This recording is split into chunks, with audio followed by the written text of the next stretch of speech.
Jadi bersama pembina dari UPT Logam, Pak ya. Oke, dan juga dari mahasiswa.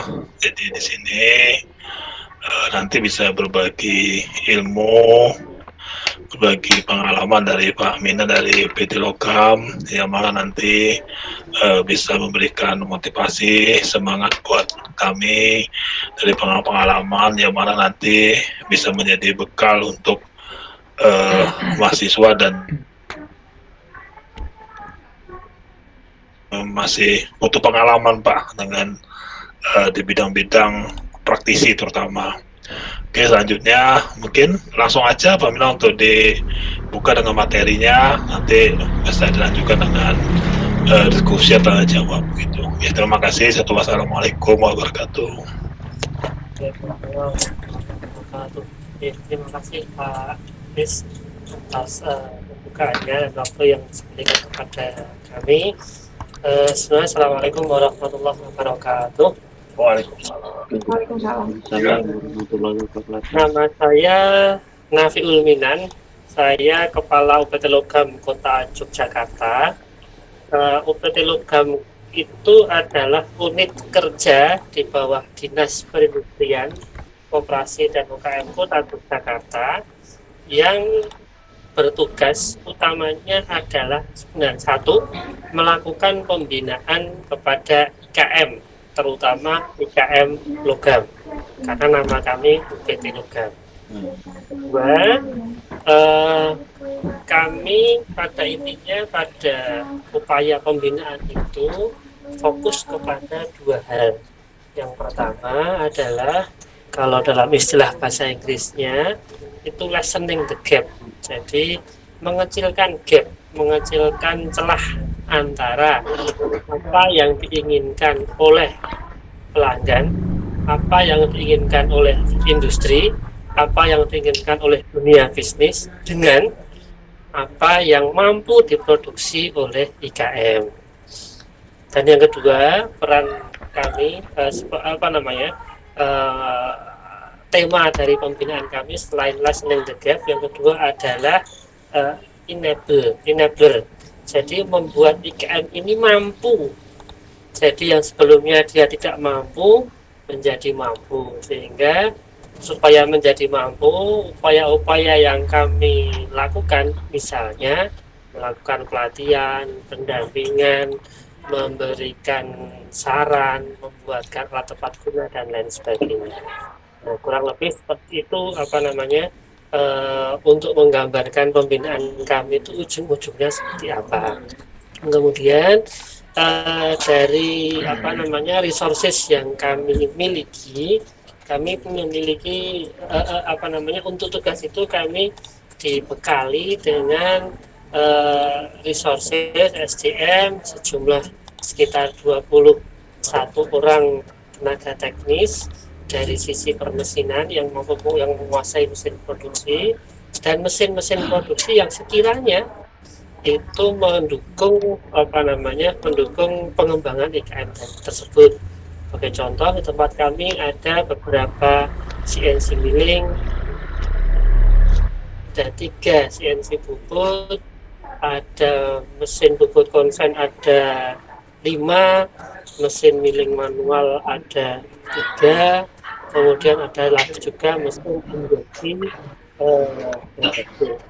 Nah, saya malah tertarik ingin bercerita lebih jauh tentang kondisi IKM di sekitar kami. Kenapa kami ada? Kenapa kami diadakan? Itu karena di tempat kami ada maaf kalau saya jelas Ustaz buka. Enggak mau ke belakang. Mulus.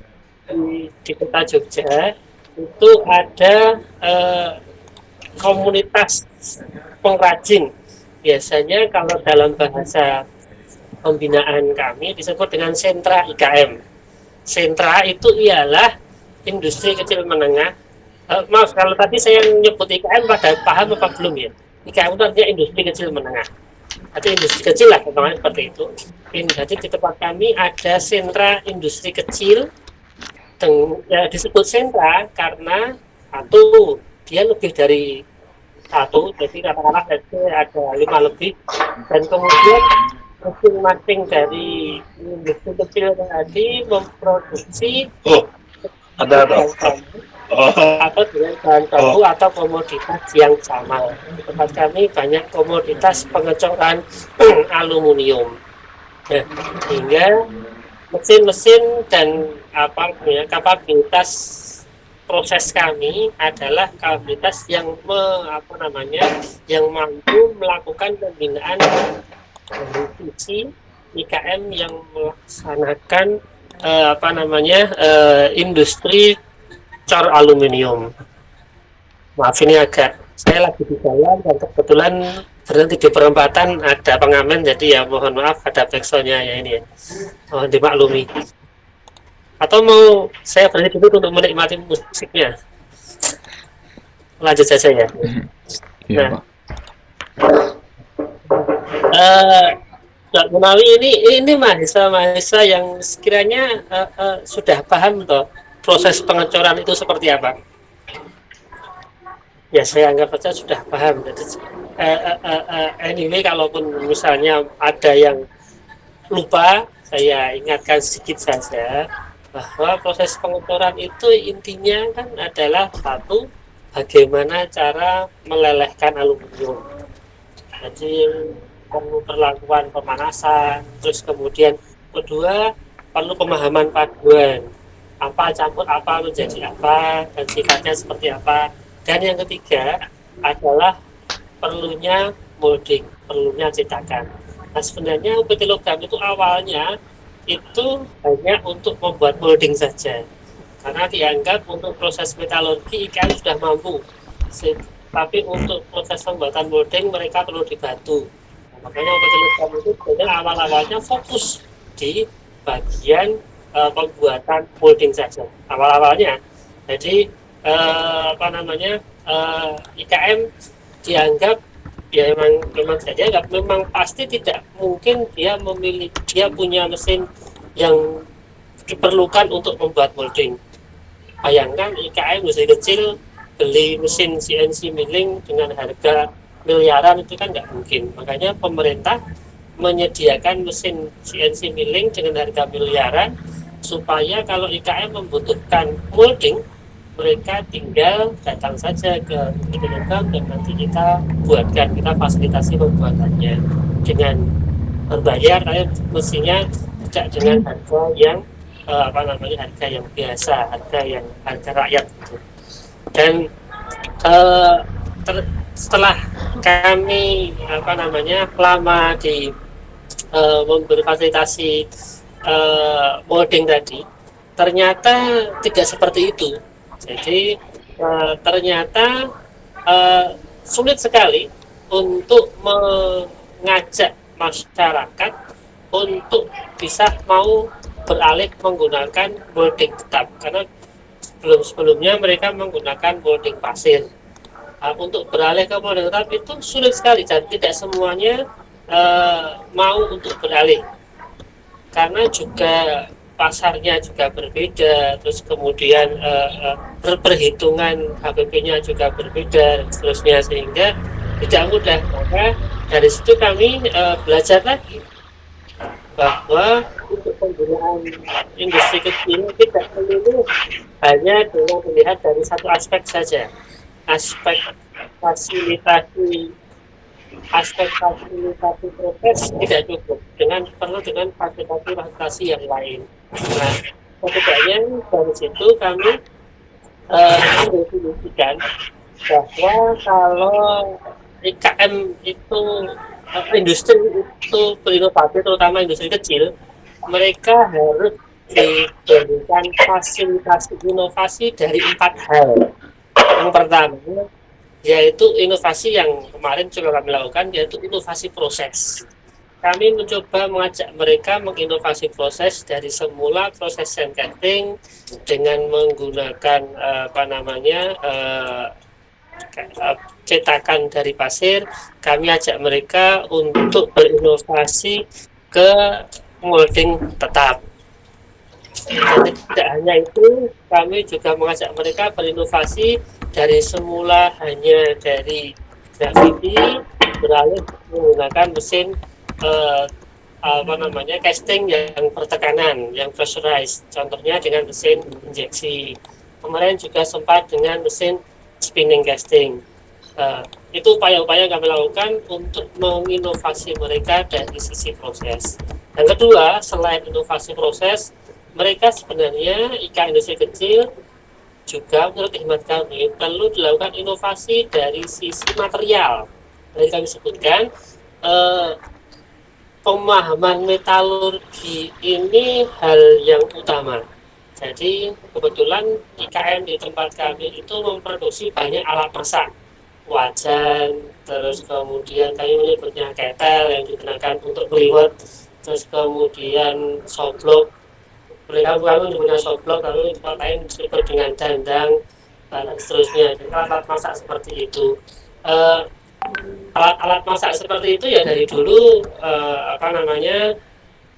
materialnya ya seperti itu saja, wajan terutama material juga itu saja. Sementara di sisi lain, di tempat lain ada wajan yang mungkin ditawarkan dengan non coating, dengan non stick coating yang punya coating uh, anti lengket misalkan. Nah, itu adalah mungkin prosesnya sama, cuma materialnya yang berbeda. Nah, makanya kami bersama dengan mungkin Pak Yitno, kami juga sekarang juga mengajar di UNIDA, yang banyak membantu kami menginovasi kira-kira material apa yang bisa di casting dan memiliki properti non stick yang baik. Nah, Pak Yito sepertinya sudah banyak memberikan gambaran kepada kami. Salah satunya adalah PB. Bahwa menurut beliau semakin banyak PB, semakin lengket, dan semakin sedikit PB, semakin tidak lengket. Lebih lebih seperti itu. Itu dari perspektif inovasi dari material. Jadi yang pertama proses, yang kedua materialnya juga bisa dilakukan inovasi. Yang ketiga, inovasi dari sisi desain. Nah, tadi sudah saya sampaikan, wajan alat masak itu dari dulu juga prejingannya seperti itu saja. Appearance-nya juga seperti itu saja. Sementara saya kira eh, dengan perkembangan zaman, masyarakat yang mungkin perspektif desain yang berkualitas seperti apa juga berubah, mungkin juga akan lebih senang untuk membeli produk yang desainnya bagus, appearance-nya bagus. Maka untuk itu kami juga perlu melakukan inovasi desain. Nah, terus terang untuk hari ini kami sudah melakukan banyak hal, tapi belum belum ada yang sukses. Nah, monggo melalui nanti dari mahasiswa Unidar salah satunya bisa membuat inovasi desain alat masak wajan misalnya. Anda bisa lihat di YouTube, saya kira ada banyak sekali inovasi-inovasi di alat masak. Hal-hal yang simpel kadang-kadang tidak hanya dari wajan ya. Saya lihat banyak inovasi tidak dari bodi wajannya, bisa dari handle-nya, bisa dari tutupnya, bisa dari sortilnya, bahasa Indonesia-nya, penggorengannya itu bisa dari macam-macamnya. Jadi itu yang ketiga, inovasi dari sisi desain. Dan yang ketiga, yang sebenarnya paling dibutuhkan oleh industri kecil kalau mereka mau benar-benar inovatif dan kemudian membuat mereka enable tadi adalah dari sisi pasar. Industri kecil harus diajak untuk berinovasi dari sisi pasar, karena seperti tadi yang kami sebutkan tadi, kami mencoba menginovasi dari sisi desain, menginovasi dari sisi proses, menginovasi dari sisi material. Kalau kemudian produk itu hanya kami jual di pasar yang sama, sebagai contoh sekarang mereka menjualnya di pasar tradisional, dengan sementara pasar tradisional itu memiliki perspektif harga beli wajan itu sekian. Kalaupun kita menginovasi desainnya bagusnya seperti apa, tapi dijualnya di situ, yang tetap pasar nggak mau menerima. Jadi pasar ya harusnya kalau memang didesain, diinovasi ya pasarnya harus berbeda. Tidak dijual di pasar tradisional misalkan, tapi dijual di pasar yang premium, katakanlah di supermarket atau mungkin di online atau apa namanya toko-toko online seperti itu. Nah itu yang empat hal inovasi ini yang menjadi landasan kami dalam melakukan dua hal tadi, enabler dan apa namanya listening backup tadi. Inovasi baik dari sisi proses, material, desain, dan pasar. Eh, Kurang lebih itu dulu yang bisa kami sampaikan. Saya lebih senang kalau nanti kita bisa discuss lebih lanjut kira-kira seperti apa yang apa namanya bisa memberikan gambaran yang komprehensif untuk mahasiswa karena ini juga sebagai replacement pengganti dari KKL yang saya bayangkan kalau KKL itu kan harus melihat langsung. Nah ini saya juga punya tantangan tersendiri bagaimana hanya dengan apa namanya beberapa menit kami menyampaikan materi bisa memberikan gambaran komprehensif seperti logam dan dinamikanya seperti apa. Nah, kurang lebih seperti itu eh, Pak Des atau Mbak Moderator yang awalnya yang bisa kami sampaikan. Semoga di tanya jawab nanti kami bisa memberikan gambaran yang lebih komprehensif. Oke. Bu Rani, monggo Rani. Maaf, suara saya bisa didengar ya Mas ya? Ya, Pak. Maaf Pak, tadi saya ada halangan tuh tadi masalah tadi baru bisa masuk. Tadi saya ngikuti paparan Pak Aan, tadi saya nggak bisa tadi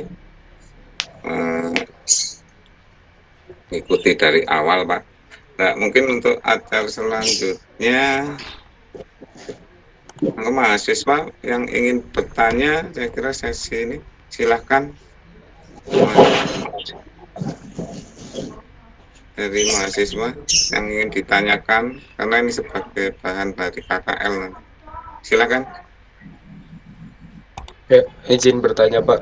Sebelumnya Ya, perkenalkan, nama saya Agus Effendi. Izin bertanya di PT IKM sendiri itu produknya selain dari peralatan masak itu apa aja ya Pak? Kalau boleh tahu. Terima kasih. Iya, terima kasih. Maksudnya tadi, Randy. Mas Agus ya. Ya, untuk apa namanya produksi selain alat masak, kami juga memproduksi ada produk-produk yang disebut dengan produk presisi. Misalkan ada juga yang memproduksi pelek. Itu diproduksi karena itu digunakan untuk industri motif. Misalnya, tadi saya sebutkan ada pelek, ada manifold, ada apa ya saya nggak lupa. Kurang lebih seperti itu. Ada juga yang memproduksi alat-alat drum band karena itu banyak yang dibuat dari aluminium.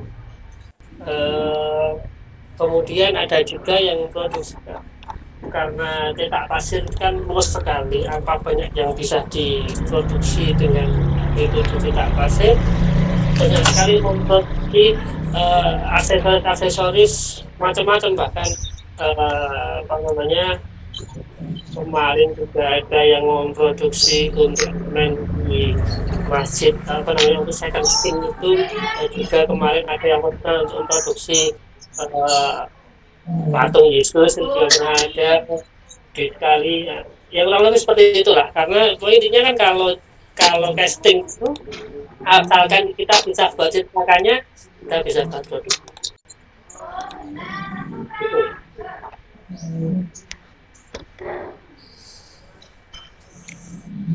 Ada ya, lagi pertanyaan Agus yang lain? sudah lainnya, Cukup. lainnya Oka, saudara Oka, silakan. Oka. Pertanyaan lain dari mahasiswa. Jadi Jadi gini Pak Aan, jadi tujuan saya itu sebetulnya kan dengan kuliah ini ya, jadi apa, kuliah kerja lapangan KKLP pengganti karena kondisi COVID lah. Untuk akan datanya tuh arah saya tuh mungkin ada peminatan atau untuk bagi mahasiswa untuk praktek atau mungkin dengan program magang ya. Nah itu yang ada di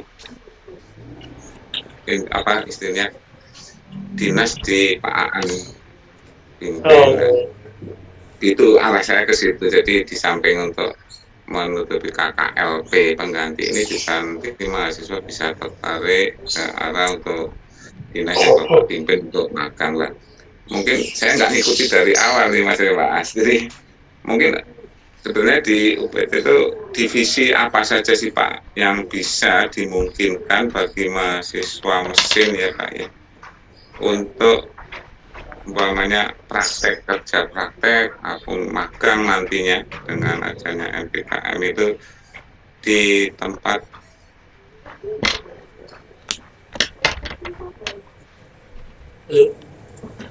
dinas Pak Aan gitu loh Pak Aan. Itu mungkin saya tadi nggak bisa ikut, kalau bisa itu mohon dijelaskan Pak Aan.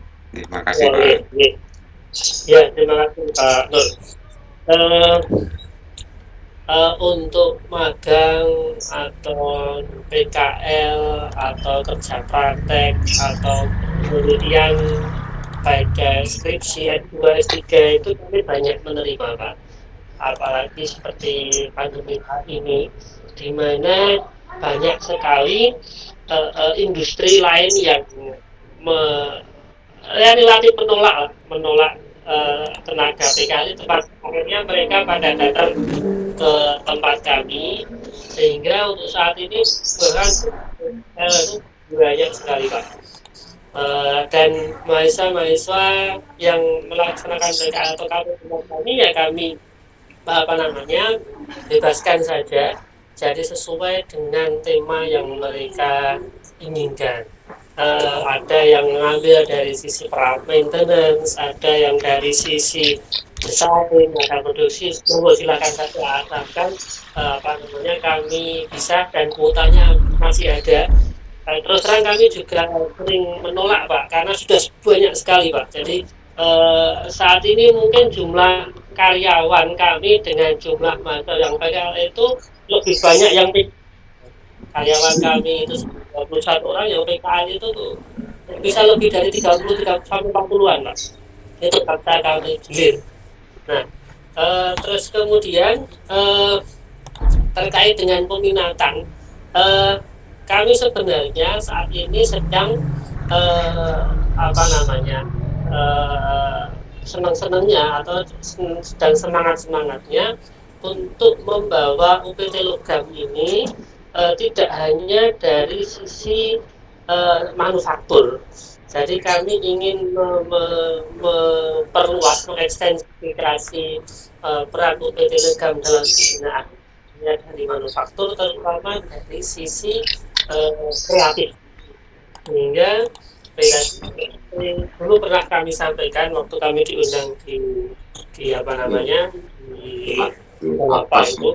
atas itu, kami sampaikan bahwa UPT Logam memang mau menuju tidak hanya UPT Logam yang memberikan fasilitas permesinan saja, UPT Logam yang memberikan fasilitasi kreatif hub, di mana di situ kami harapkan banyak kreator, banyak desainer, banyak artisan yang lebih banyak mewarnai UPT Logam dibanding saat ini. Kalau saat ini kan kami lebih banyak dengan industri manufaktur, dan kami anggap bahwa industri manufaktur sudah oke lah gitu ya. Nah, kami ingin mendekat ke teman-teman yang punya bakat-bakat estetika ini. Di latar belakangnya dengan problem kami bahwa kami belum bisa secara efektif melakukan produk baru karena ketidakpahaman kami atau kurang pinternya kami lah kalau seperti itu untuk meredesain produk baru sesuai dengan yang diinginkan oleh pelanggan.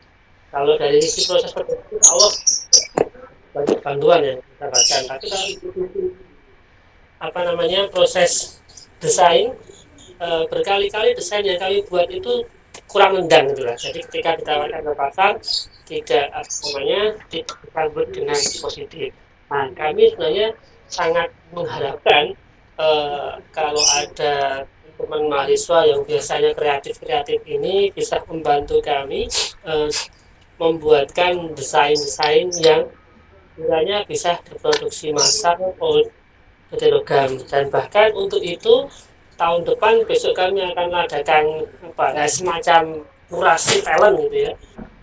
Kami akan mengkurasi beberapa talent. Ini akan kami rekrut secara terbuka.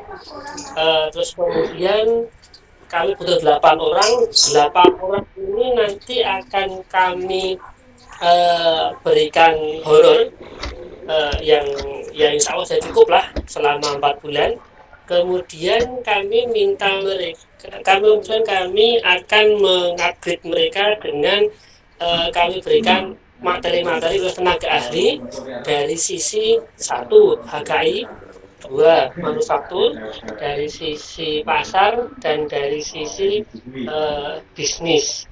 Tapi benar-benar akan habis-habisan di sini supaya kami terus kemudian setelah 8 orang ini selesai di develop oleh tenaga ahli yang kami tunjuk tadi, setidaknya ada Profesor Budi Riswandi dari sisi HKI dan mungkin Pak Alfa, Profesor Alfa dari sisi desain, terus kemudian kami juga nanti akan bekerja sama dengan teman-teman dari ISI dari sisi desain, sehingga nanti setelah selesai kami akan deploy 8 talent ini ke 10 IKM yang kami tunjuk dan diharapkan nanti akan menghasilkan produk yang bisa didevelop dan laku di pasar. Kalaupun produk ini tidak bisa didevelop di pasar, setidaknya produk ini memiliki nilai HKI baik, setidaknya HKI saja bisa dijual. Nah, dan kami tadi senang-senangnya mengupgrade IKM dari sisi inovasi produk. Nah, terus kemudian untuk itu kan kami juga perlu memperkuat desain. Jadi besok kami juga dilengkapi dengan berbagai software CAD yang ori, dan kami juga akan dilengkapi dengan aplikasi simulasi flow casting yang harganya juga cukup mahal. Kemarin kami tanya, ya semacam Magma itu, kami tanya kemarin harganya ya lumayan juga, sekitar 1,2 M. Nah, itu nanti akan kami adakan di Logam. Nah, monggo nanti kalau misalkan dari Sivitas Unida juga mau memanfaatkan aplikasi yang kami miliki, ya silahkan saja, monggo saja, masih tidak berbayar. Nah, saya kira itu Pak Nur, gambaran. Semoga ada mahasiswa yang memang berminat untuk melakukan magang atau KP penelitian atau apalagi kan kami tidak hanya kantornya, maksudnya kami itu berada di tengah-tengah IKM, sentra IKM, sehingga ya anggap saja kami seperti pabrik besar di mana ada satu dua satu dan lain-lainnya bertetanggaan itu, jadi sangat besar sekali bisa didapatkan kalau memang mau belajar lebih banyak, terutama dari proses pengecoran, manufaktur pengecoran, testing. Itu Pak, saya sampaikan. Iya, makasih Pak Antu tadi mahasiswa tahu tadi khususnya dalam bidang manufaktur pengecoran ya. Itu fasilitas yang ada sehingga nanti saya harapkan juga mahasiswa bisa ikut masuk dalam kegiatan yang terkait dengan untuk di UGD. Saya kira itu mahasiswa. Mungkin ada yang pertanyaan lain dari mahasiswa? Silakan. Saya Pak. Ya, Doni, silakan. Doni. Mumpung Perkenalkan, ada Pak Aan ini, jadi langsung ini pimpinan, jadi nanti bisa menjawab langsung dan teman-teman. perkenalkan terlebih dahulu, nama saya Doni Billy Santoso Pak. Izin bertanya Pak. Kan ini kan tadi kan perusahaan ini kan bekerja kan di industri kecil menengah ya Pak. Berarti apakah produksi yang dibuat itu adalah satuan gitu Pak? Terima kasih. Gimana? Maaf. Apakah barang yang dibuat itu barangnya itu misalnya tadi disebutkan alat masak gitu, buatnya itu satuan atau banyak gitu ya Pak? Oke, ya. Terima kasih Mas.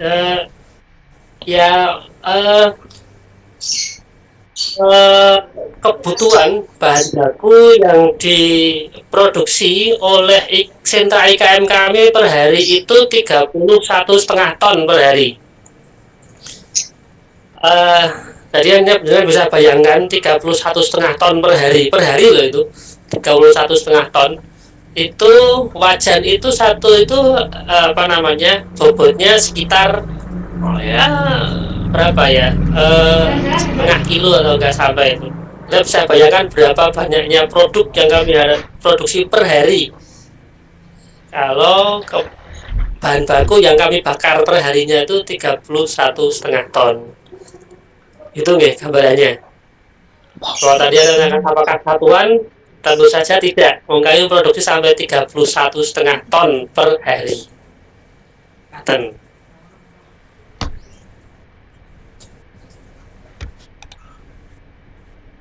Jadi perlu saya tambahkan dan jadi Pak Aan tuh punya industri sejuta Don.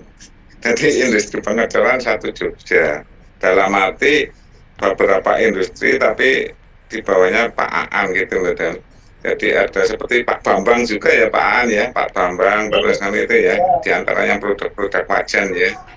Itu juga apa istilahnya didampingi jenengan ya Pak An. Itu Pak Bambang yang pabrik wajan itu ya Pak. Ini Pak Bambang terus Pak ini pilot juga ada dan jadi macam-macam, jadi di bawah naungan Aan Don, jadi industrinya itu banyak sekali. Jadi karena dia unit pelayan. Jadi kira itu Don. Atau kalau saya kan minimal order itu saya kurang menganggap kalau misalnya minimal order kalau yang kita pasir ya ada minimal ordernya satu pun bisa dibuat asalkan ya cukup karena proses casting. Tapi sementara produk yang menggunakan molding kan saya kira minimal ordernya ya sebaiknya seharga molding tersebut. Sebagai contoh untuk molding yang terbuat dari biasanya mereka pakai mereka menyebutnya persennya molding ya. Jadi sebenarnya itu molding plaster itu bisa bertahan sekitar 10 hari. Sementara yang biayanya mungkin kalau kami hitung itu sekitar 1-2 bulan lah. Kemudian kalau molding molding gravity tetap dengan besi itu tergantung ukurannya, tapi rata-rata ya sekitar kalau ngejalan tempat kami sekitar 6 juta sampai 8 jutaan. Kalau ngejalan HPTI sampai 60 jutaan. Kalau molding injeksi, kami punya mesin injeksi juga. Nah ini mungkin yang tadi belum saya bahas lebih banyak. Itu molding injeksi itu harganya moldingnya itu sekitar 400 jutaan. Hanya untuk dan molding injeksi ini bisa digunakan untuk produksi sampai 100.000 shoot. Jadi kalau sehari itu 24 jam 1.000 shoot itu kira-kira 3 bulan sehari itu 1.000 shoot, maka kira-kira 3 bulan itu harus ganti.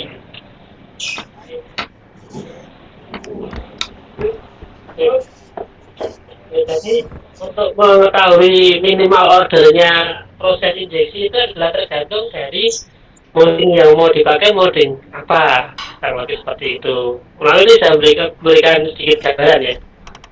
Mungkin ada pertanyaan lain lagi?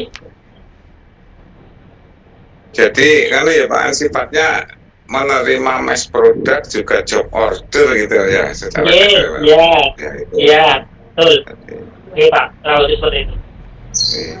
jadi tidak cuma sebatas job order dong, jadi dia juga menerima mass product. Oke, lainnya mahasiswa lain, silakan ngobrol ke depan.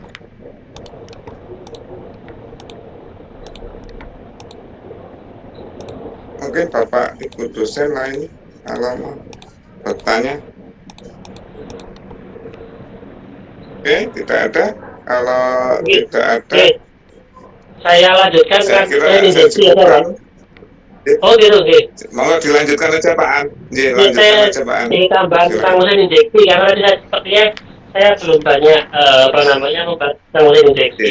Nah, kampusnya mesin injeksi ini dulu kami adakan atas permintaan dari masyarakat. Mesin injeksi ini mesin ya injeksi aluminium, jadi pengecoran dengan aluminium yang biasanya gravity menggunakan apa namanya gaya gravitasi. Ini kami menggunakan pressure, tekanannya yang kami punya 350 ton, sehingga dengan mesin injeksi ini kami jadi bisa melayani industri yang lebih luas. Jadi sekarang bukan hal yang tidak mungkin lagi kalau kami mungkin bisa bekerjasama dengan apapun, dengan Astra, Toyota. Contohnya sekarang yang kami buat itu kami memproduksi untuk Panasonic. Jadi Panasonic ini memproduksi Panasonic Lighting memproduksi lampu dan kami mensuplai produk Panasonic downlight-nya, body part. Kita menyebutnya body part, tapi kami menyebutnya downlight. Nah, kami membuat downlight ini ini dibuat untuk pasar Jepang, untuk ekspor ke Jepang. Jadi produk yang kami buat ini tidak dijual di Indonesia. Jadi 100% apa yang diproduksi oleh PT Logam ini 100% ke Jogja. 100% ke Jepang. Dari Jogja ke Jepang. Nah, untuk tahap-tahap pertama ini kami melakukan keseluruhan proses dari casting, kemudian finishing berupa buffing, gerinda, amplas, dan seterusnya. Terus kemudian melakukan QC. Terus barang yang kami buat itu dikirim ke Jakarta, Panasonic Jakarta, kemudian dicek secara sampling, kalau sudah oke langsung ke Jepang. Dan diharapkan oleh Panasonic mulai tahun depan itu kami melakukan direct export ke Jepang.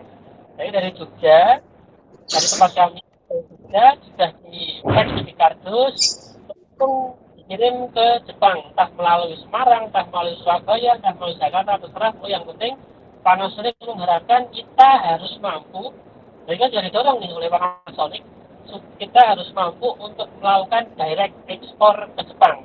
Dari Jogja langsung ke Jepang, nggak usah mampir ke Jakarta. Nah ini merupakan tantangan buat kami karena ya kami cuma unit kerja pemerintah di kota Jogja yang notabene sudah bukan kota industri, tiba-tiba ditantang, diberi challenge untuk bisa memproduksi produk yang 100% diekspor ke Jepang. Nah ini kami sebenarnya masih punya banyak kelemahan. Kami jadi sebenarnya merasa masih belum terlalu siap untuk ekspor ini karena beberapa kali kasus kami pernah selama 2 periode itu kami kirim 1 truk, dikembalikan juga 1 truk. Besoknya seperti itu lagi, kami kirim 1 truk, dikembalikan juga 1 truk karena memang produk yang ternyata menurut kami oke, ternyata masih belum oke di sana. Itu bahkan sampai 2 kali berturut-turut. Tapi ya kebetulan Panasonic masih memberikan kami kesempatan.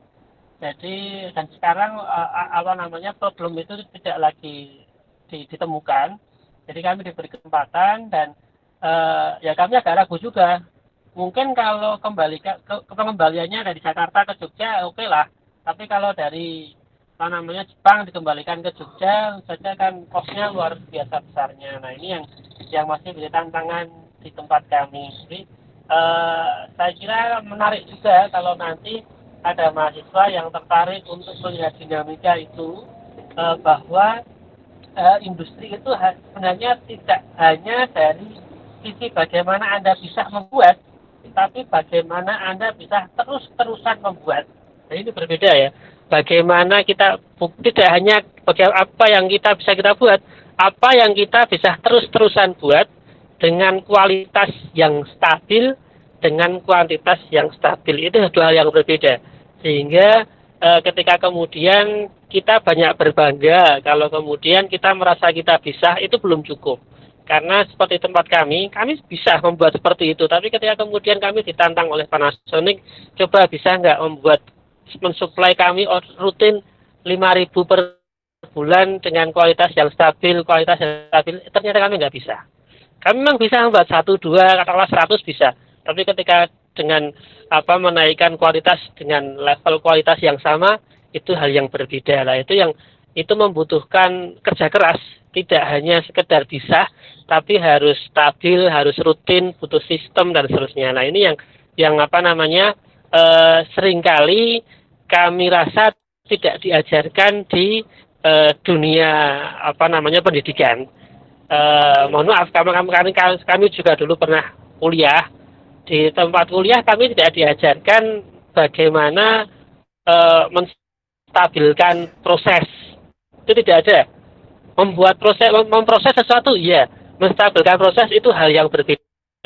Nah, itu yang kami harus mendatangkan konsultan. Proses itu yang buat kami harus jatuh bangun menemukan cara lah, itu yang dinamikanya di situ. Jadi terutama nanti buat mahasiswa yang memang nanti Anda tertarik untuk di dunia wirausaha,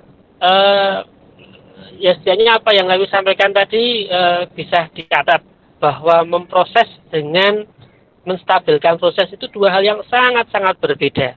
Itulah kenapa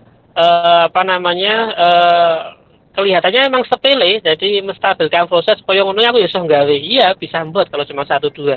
Tapi stabil terus-terusan itu dua hal yang berbeda. Kalau lagi seperti itu Pak Nur, sebagai penutup dari paparan kami. Makasih Pak An.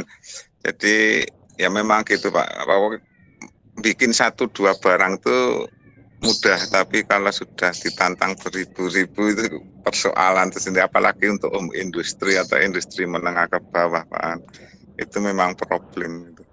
Itu baik pengalaman saya itu baik di Tegal maupun di Ceper, bukan di Jogja aja Pak. Saya kira itu suatu problem Pak. Jadi dulu saya juga pernah dengan PLN itu ditantang untuk bikin daktel tapi stabil gitu loh Pak, yang jumlahnya untuk hardware di PLN tiang itu Pak, penarik itu juga akhirnya banyak yang nggak sanggup. Kalau cuma 1, 2 contohnya bisa Pak, benar Pak Aan itu tadi. Oke, saya kira itu. Mungkin dari sesi pertanyaan lain, kalau dari mahasiswa masih ada nggak?